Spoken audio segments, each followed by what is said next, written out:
저는 올해 66살 된 평범한 주부입니다. 남편과 함께 시골 고향에서 살고 있습니다. 조용한 시골 마을에서 텃밭도 가꾸고 남편이랑 산책도 하면서 평화롭게 지내고 있습니다. 먼저 저희 가족 이야기를 좀 해야 할 것 같습니다. 저와 남편은 같은 고향 출신입니다. 어릴 때부터 알고 지내던 사이였습니다. 소꿉친구라고 해야 할까요? 그렇게 어릴 때부터 알던 사이가 어른이 되어서 연애를 하고 결혼까지 하게 됐습니다. 주변에서는 운명이라고들 했습니다. 저도 그렇게 생각했습니다. 결혼하고 나서 저희는 서울로 올라갔습니다. 남편이 대기업에 취직을 했거든요. 대기업이라고 해서 엄청 큰 회사는 아니었지만 그래도 중견기업 정도 되는 괜찮은 곳이었습니다. 월급도 나쁘지 않았고 복지도 좋았습니다. 덕분에 저희 가정은 형편이 어렵진 않았습니다. 그렇다고 부자도 아니었습니다. 그냥 평범한 중산층이었습니다. 저는 늘 절약 정신이 몸에 배어 있었습니다. 어릴 때부터 부모님이 그렇게 가르치셨거든요. 아끼고 모아야 한다고요. 저는 그 가르침을 평생 실천하며 살았습니다. 아이들한테도 항상 강조했습니다. 돈은 아껴 써야 한다고요. 필요 없는데 돈 쓰지 말라고요.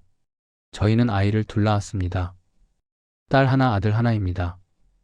딸이 먼저 태어나고 3년 뒤에 아들이 태어났습니다. 둘 다 건강하게 잘 자라줬습니다.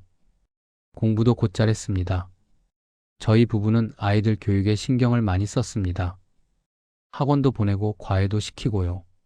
다행히 아이들이 노력해줘서 둘 다 좋은 대학에 들어갔습니다. 대학 졸업하고 나서 둘 다 취직도 잘 됐습니다. 딸은 공기업에 들어갔고 아들은 외국계 회사에 들어갔습니다. 둘 다 안정적인 직장이었습니다. 다른 집은 자식들 취직 때문에 걱정이 많다는데 저희는 그런 걱정이 없었습니다. 정말 감사한 일이었습니다. 딸은 20대 후반에 결혼을 했습니다. 좋은 신랑감을 만나서 예쁜 결혼식을 올렸습니다. 지금은 아이도 둘이나 낳아서 잘 살고 있습니다. 저희한테는 외손주가 둘 있는 겁니다. 명절 때마다 외손주들 보는 재미가 쏠쏠합니다. 그런데 남편이 50대 중반 때 큰일이 생겼습니다. 건강검진에서 암이 발견된 겁니다. 저는 그 소식을 듣고 하늘이 무너지는 것 같았습니다. 암이라니요. 우리 남편이 암이라니요. 눈앞이 캄캄했습니다. 다행히 기수가 낮았습니다. 초기에 발견된 거였습니다. 바로 수술을 받았고 항암 치료도 받았습니다. 힘든 시간이었습니다. 남편도 힘들었지만 저도 힘들었습니다. 매일 병원에 다니면서 남편을 간호했습니다. 그때 살이 많이 빠졌습니다. 스트레스 때문이었던 것 같습니다. 다행히 남편은 회복을 했습니다. 치료가 잘 됐습니다. 의사 선생님도 경과가 좋다고 하셨습니다. 지금은 추적 관찰만 하고 있습니다. 1년에 한 번씩 검사를 받는데 매번 이상 없다고 나옵니다. 정말 감사한 일입니다. 하지만 남편은 암 투병 후에 회사를 그만뒀습니다. 몸이 예전 같지 않았거든요. 체력이 많이 떨어졌습니다. 회사 일을 계속하기가 힘들었습니다. 그래서 명예퇴직을 했습니다. 퇴직하고 나서 저희는 고향으로 내려왔습니다. 서울은 공기도 안 좋고 복잡하잖아요. 남편 건강을 위해서는 환경이 좋은 곳에서 지내는 게 좋겠다 싶었습니다. 마침 고향에 빈집이 있었습니다. 시골집을 리모델링해서 살기 시작했습니다. 고향으로 내려오니까 정말 좋더라고요. 공기도 맑고 물도 좋고요. 남편 건강도 점점 좋아졌습니다. 텃밭도 가꾸고 산책도 다니면서 여유롭게 지냈습니다. 서울에서 바쁘게 살 때는 몰랐는데 이런 게 진짜 행복이구나 싶었습니다. 자녀들과도 자주 왕래했습니다. 딸은 명절마다 외손주들 데리고 내려왔습니다. 아들도 가끔 내려왔습니다. 서울에서 시골까지 오려면 시간이 꽤 걸리는데도 자주 와줬습니다. 효자 효녀들이었습니다. 저희 부부에게 걱정거리가 있다면 하나뿐이었습니다. 아들 결혼 문제였습니다. 아들이 30 중반이 됐는데 결혼을 안 하더라고요. 딸은 진작에 결혼해서 애까지 낳았는데 아들은 결혼 생각이 없는 것 같았습니다. 저는 아들한테 늘 잔소리를 했습니다. 너 언제 결혼할 거냐고요. 좋은 사람 없냐고요. 소개팅이라도 해보라고요. 그런데 아들은 맨날 바쁘다고만 했습니다. 회사 일이 바쁘다고요. 결혼은 나중에 생각하겠다고요. 저는 그 말이 늘 걱정됐습니다. 나중에 하다가 혼기 놓치면 어떡하냐고요. 그러던 어느 날이었습니다. 아들이 갑자기 연락을 해왔습니다. 이번 주말에 내려가겠다고요. 그것도 혼자가 아니라 여자친구랑 같이요. 저는 깜짝 놀랐습니다. 여자친구가 있었어요? 언제부터요? 아들은 자세한 얘기는 가서 하겠다고만 했습니다. 저는 너무 기뻤습니다. 드디어 아들이 여자친구를 데려오는구나 싶었습니다. 남편도 기뻐했습니다. 우리 아들이 드디어 장가를 가는구나 하면서요. 저는 부랴부랴 집 청소를 하고 맛있는 음식을 준비했습니다. 첫인상이 중요하니까요. 주말이 됐습니다. 아들이 차를 몰고 내려왔습니다. 저는 현관에서 기다리고 있었습니다. 차에서 아들이 내렸습니다. 그리고 조수석에서 여자가 내렸습니다. 저는 눈을 의심했습니다. 한국 사람이 아니었습니다. 백인 여자였습니다. 금발에 파란 눈을 가진 서양 여자였습니다. 키도 컸습니다. 우리 아들보다 조금 작은 정도였습니다. 서양 여자들은 키가 크다더니 정말이더라고요. 저는 순간 당황해서 말이 안 나왔습니다. 머릿속이 하얘졌습니다. 아들이 외국인을 데려올 줄은 상상도 못했거든요. 한국 여자일 거라고 당연히 생각했습니다. 그런데 금발의 서양 여자라니요. 영화에서나 보던 외국인이 우리 집 마당에 서 있었습니다. 남편을 쳐다봤습니다. 남편도 저랑 똑같은 표정이었습니다. 입이 딱 벌어져 있더라고요. 눈이 동그래져서 여자를 쳐다보고 있었습니다. 아들이 소개를 해줬습니다. 회사에서 같이 근무하는 동료라고요. 호주 국적이라고요. 한국에서 일한 지 5년 됐다고요. 한국말도 잘한다고요. 실제로 그 여자가 한국말로 인사를 하더라고요. 발음이 좀 어색하긴 했지만 의사소통에는 문제가 없었습니다. 저는 일단 반갑게 맞이했습니다. 하지만 솔직히 마음이 복잡했습니다. 외국인이라니요. 우리 아들이 외국인이랑 사귄다니요. 저는 전혀 예상하지 못했습니다. 남편도 마찬가지였습니다. 남편 표정을 보니까 당황한 게 역력했습니다. 저녁을 먹으면서 이야기를 나눴습니다. 아들이 결혼을 하고 싶다고 했습니다. 이 여자랑 결혼하고 싶다고요. 저는 밥이 목구멍으로 안 넘어가더라고요. 결혼이요? 외국인이랑요? 솔직히 저는 반대였습니다. 남편도 마찬가지였습니다. 저희는 보수적인 사람들입니다. 시골에서 태어나서 시골에서 자랐습니다. 외국 사람을 만날 일이 거의 없었습니다. TV에서나 보던 외국인이 우리 며느리가 된다니 상상이 안 됐습니다. 외국인 며느리라는 게 많이 꺼려졌습니다. 문화도 다르고 언어도 다르고 종교도 다를 텐데 어떻게 살아가겠냐는 걱정이 앞섰습니다. 한국 풍습을 이해나 할까요? 명절의 제사는 어떻게 지내려고요? 시부모 모시는 것도 힘들어 할 텐데요. 손주가 생기면 외모가 다를 텐데 그것도 걱정됐습니다. 혼혈 아이잖아요. 한국에서 혼혈 아이들이 놀림받는다는 얘기를 들은 적이 있거든요.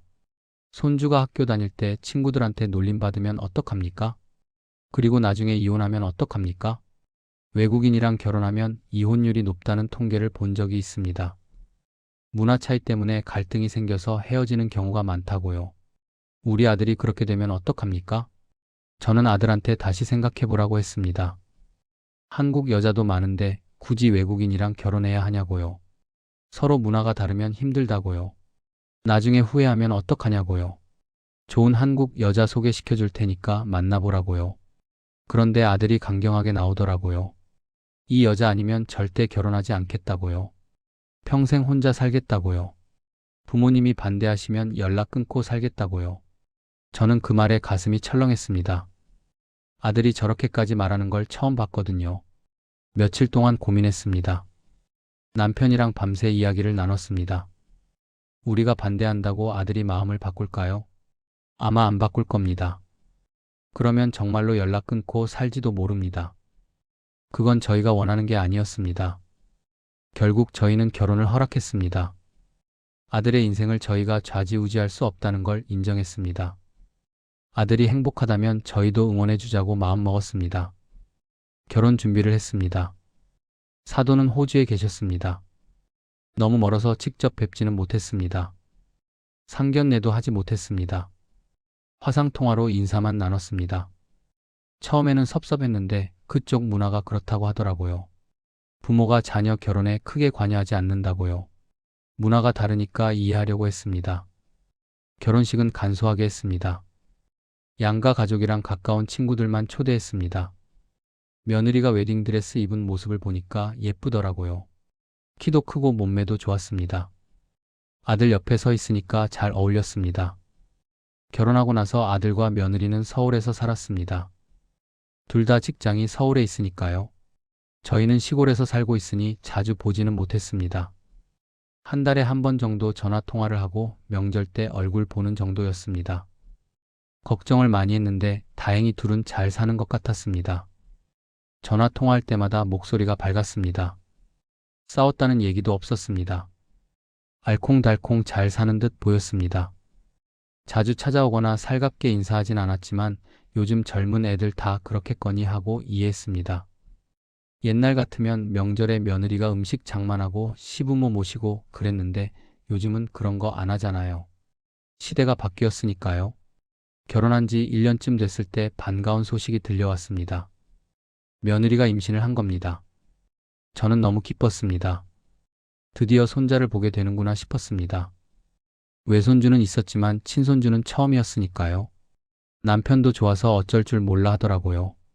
며느리가 출산을 했습니다. 아들이었습니다. 저희한테 첫 친손자가 생긴 겁니다. 병원에 가서 손자를 봤습니다. 처음 봤을 때 솔직히 좀 낯설었습니다.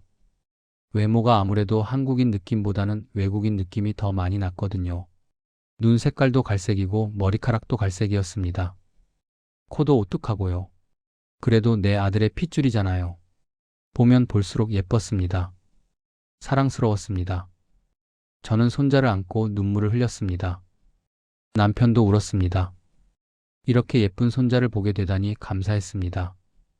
손자가 태어나니까 외국인 며느리에 대한 거부감도 많이 줄어들었습니다.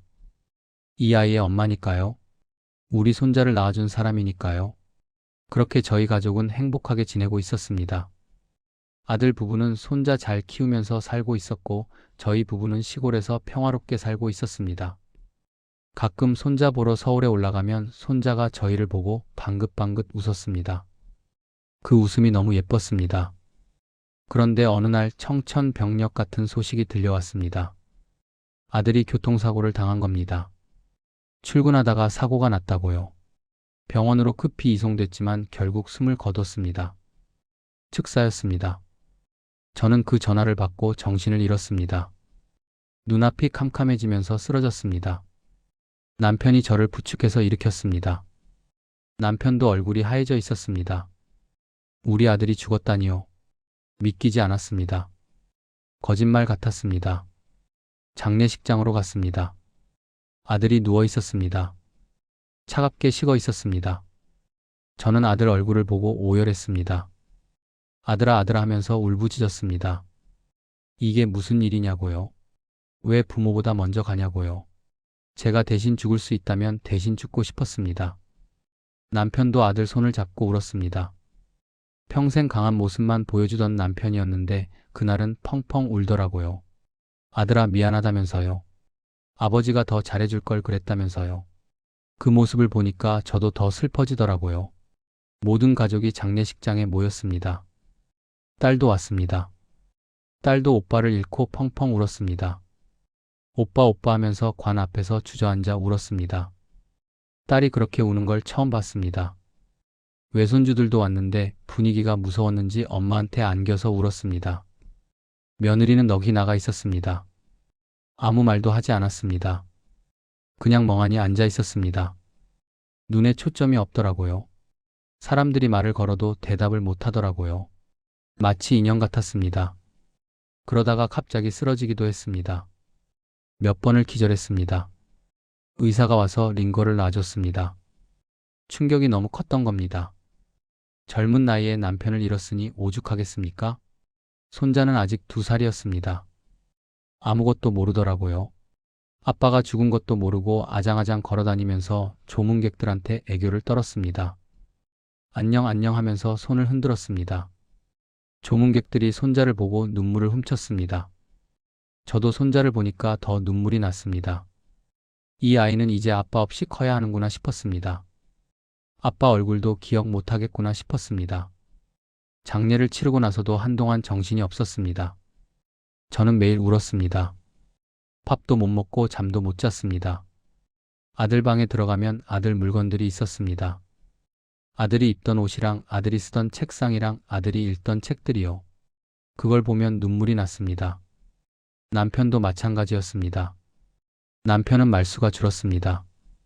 하루 종일 아무 말도 안 하고 창밖만 바라볼 때도 있었습니다. 예전에는 제가 말을 걸면 대답을 잘했는데 이제는 대답도 잘 안 하더라고요.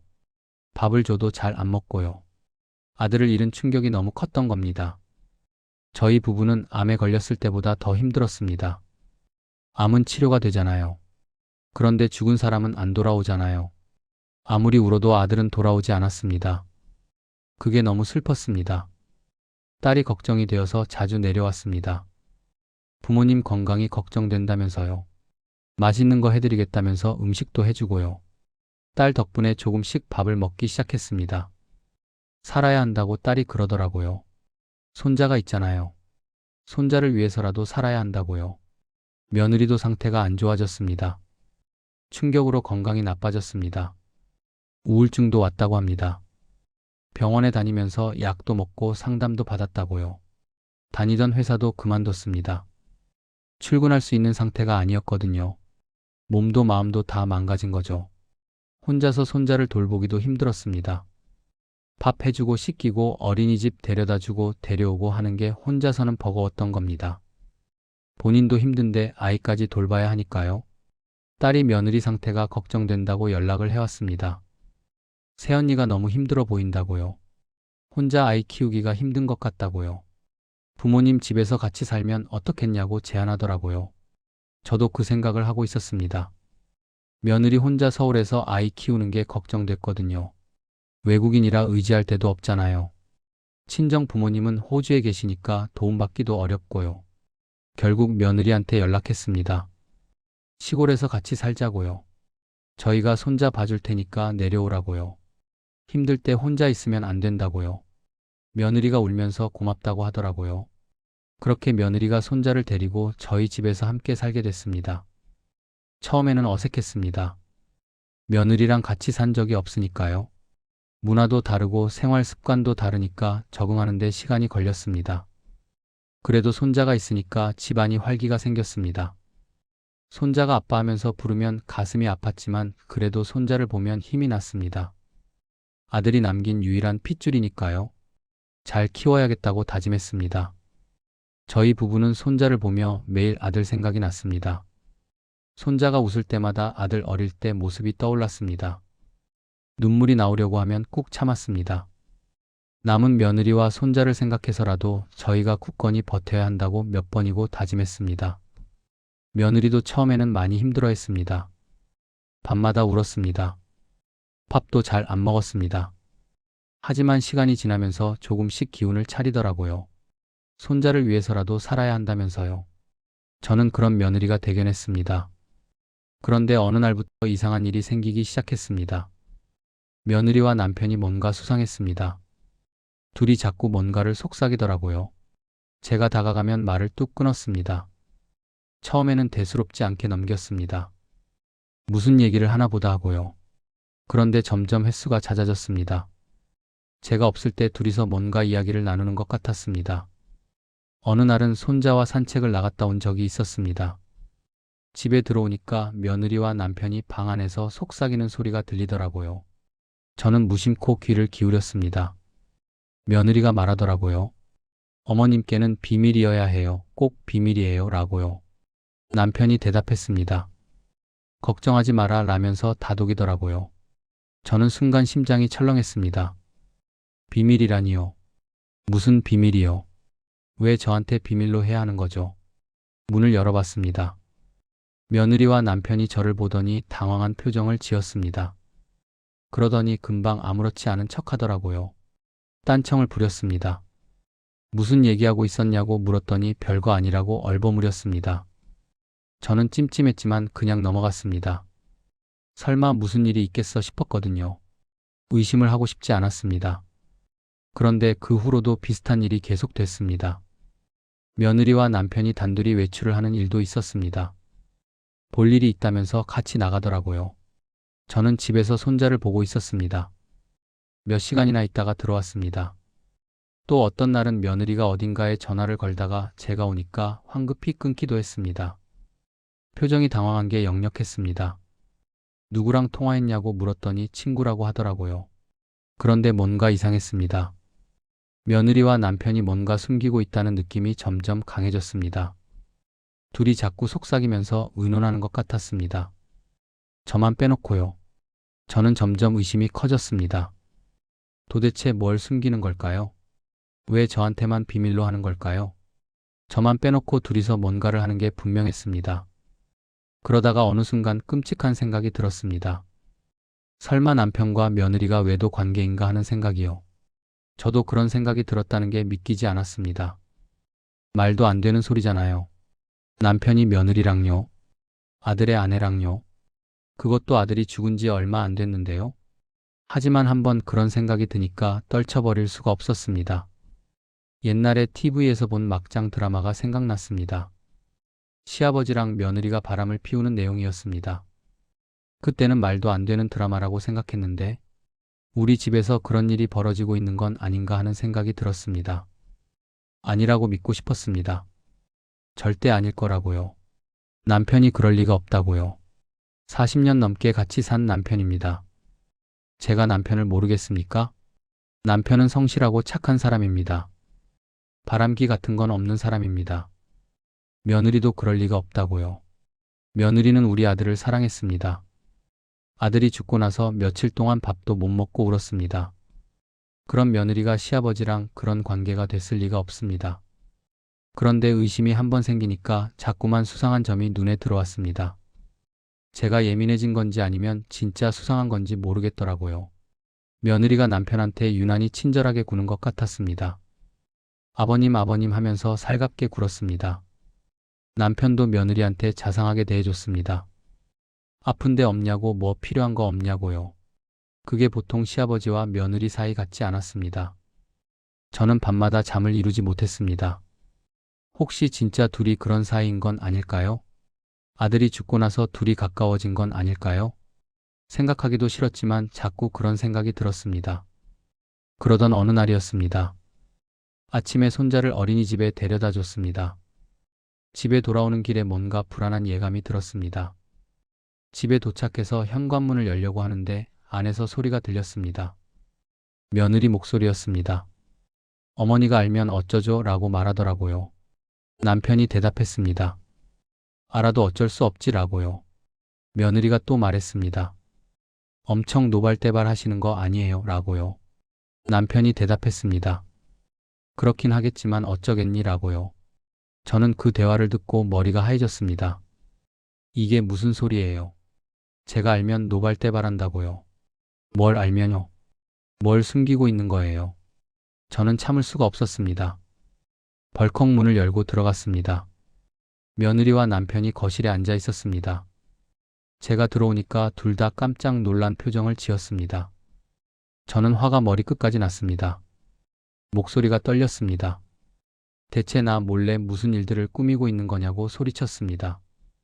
둘이 대체 뭘 속삭이는 거냐고요. 내가 알면 노발대발한다는 게 무슨 소리냐고요. 남편 얼굴이 벌개졌습니다. 당황한 게 역력했습니다.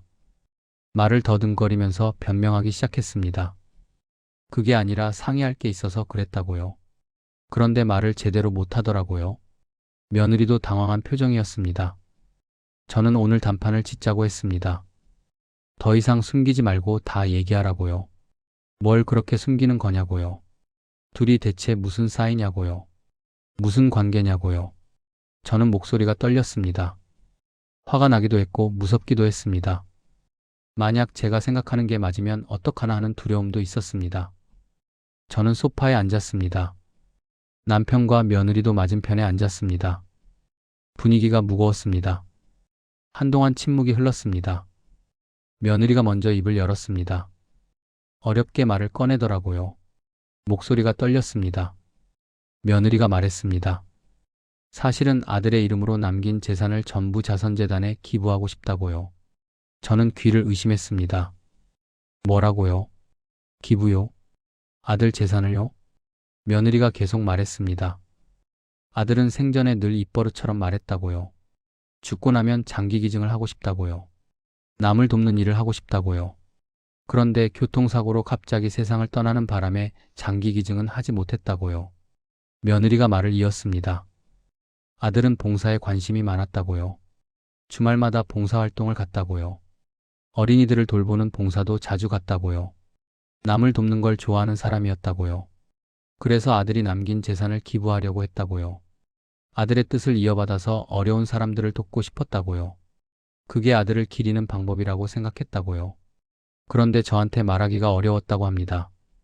제가 평소에 절약을 강조하는 사람이라서요. 돈 아껴야 한다고 맨날 말하는 사람이라서요. 제가 반대할까봐 걱정이 됐다고요. 그래서 어떻게 말씀드려야 하나 남편이랑 상의하고 있었다고요. 며느리가 결국 눈물을 터뜨렸습니다. 울면서 말하더라고요. 하지만 이게 아들을 기리는 방법인 것 같다고요. 아들이 살아있었다면 이렇게 했을 거라고요. 아들의 뜻을 이어받고 싶다고요. 저는 그 말을 듣고 멍해졌습니다.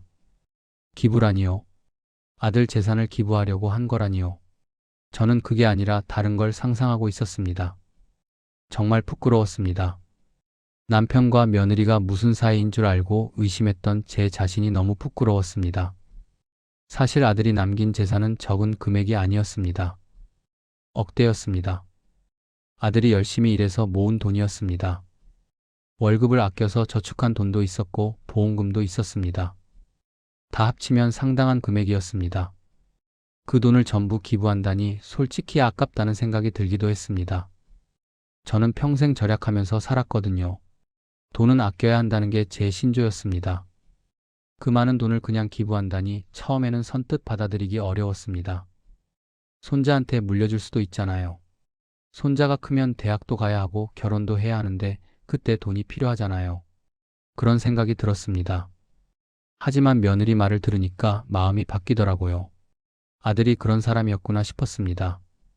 남을 돕고 싶어 했던 사람이었구나요. 저는 아들 생전에 그런 면을 잘 몰랐습니다. 바쁘게 살다 보니까 아들이랑 깊은 얘기를 나눌 시간이 없었거든요. 아들이 봉사활동을 다닌다는 건 알았지만 그렇게 진지하게 생각하는 줄은 몰랐습니다. 그리고 생각해 보니까 돈이 뭐가 중요합니까? 아들은 이미 떠났는데요. 아들이 원하는 일을 해주는 게 남은 사람들의 도리 아닐까요? 돈은 쓰면 없어지지만 좋은 일에 쓰면 의미가 남잖아요. 저는 한참 동안 생각했습니다. 그리고 결정했습니다. 며느리의 뜻을 따르기로요. 아들의 재산을 기부하기로요. 그게 아들이 원하는 일이라면 저희도 응원해주고 싶었습니다. 며느리가 울면서 감사하다고 했습니다. 어머니가 반대하실 줄 알았다고요. 이해해 주셔서 고맙다고요. 저도 울었습니다. 며느리를 안아줬습니다. 미안하다고 했습니다. 이상한 오해를 해서 미안하다고요. 어떻게 그런 생각을 했는지 모르겠다고요. 남편도 울었습니다. 남편이 말하더라고요. 사실 자기도 처음에는 망설였다고요. 그 많은 돈을 기부하는 게 맞나 싶었다고요. 그런데 며느리 얘기를 들으니까 마음이 바뀌었다고요. 우리 아들이 그런 사람이었다면 아들 뜻대로 해주자고 생각했다고요. 며느리가 먼저 제안했을 때 감동받았다고요. 자기 남편이 죽었는데 재산 생각을 안 하고 기부를 생각하다니 대단한 며느리라고요. 저희는 다 같이 울었습니다.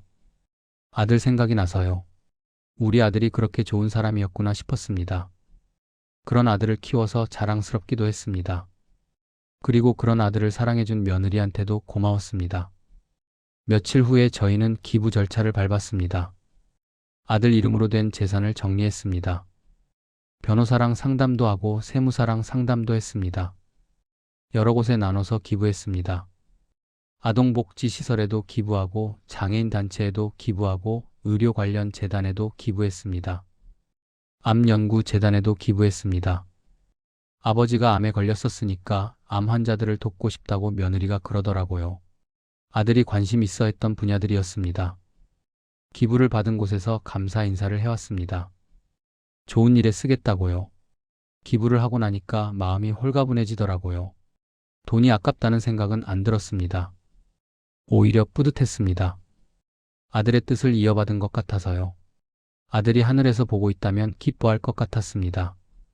며느리도 기부를 하고 나서 한결 밝아지더라고요. 표정이 편안해졌습니다. 우울해하던 모습이 줄어들었습니다. 아들을 떠나보낸 슬픔을 조금이나마 덜어낸 것 같았습니다.